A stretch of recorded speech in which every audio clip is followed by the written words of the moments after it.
Comme vous avez pu le voir précédemment, vous avez la possibilité de créer des titres et des niveaux de titres sur Google Docs.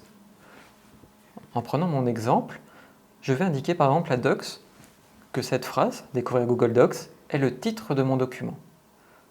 Donc je vais dans la barre d'outils, je sélectionne le style titre, et voilà que découvrir Google Docs devient le titre de mon document. Dans le texte, je vois que j'ai un titre également ici, mais c'est un titre de niveau 1. Ce titre de niveau 1 n'est pas le titre du document, mais une section principale. Donc j'indique à Google Docs qu'il s'agit du titre 1. Cette section comprend également des sous-sections. La sous-section 1 et la sous-section 2. Ce n'est pas des sections principales, donc ce sont des titres 2. J'indique à Google Docs qu'il s'agit de titre 2. Vous pouvez à présent voir que mon plan de document sur la gauche a changé. J'aperçois très rapidement les différentes sections de mon document. Quand je clique dessus, Google Docs me renvoie à ce titre. Ces niveaux de titres vont vous permettre de générer une table des matières. Donc je vais insérer une nouvelle page. Je vais dans Insertion. Tout en bas, Table des matières, on me propose deux styles différents, avec des numéros de page ou juste avec des liens. Je vais prendre avec les numéros de page. Je retrouve ainsi ma table des matières, très semblable et très similaire à mon plan de document.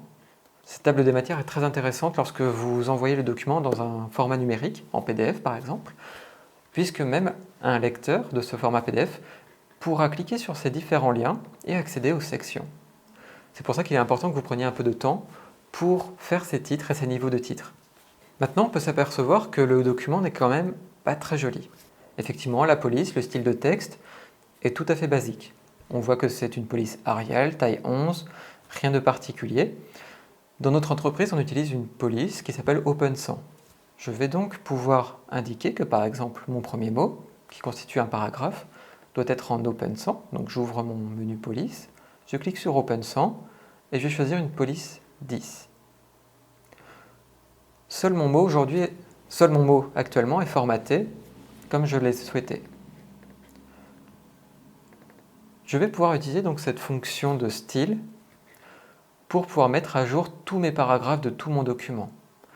Google Docs m'indique que le mot sélectionné appartient à la catégorie normale.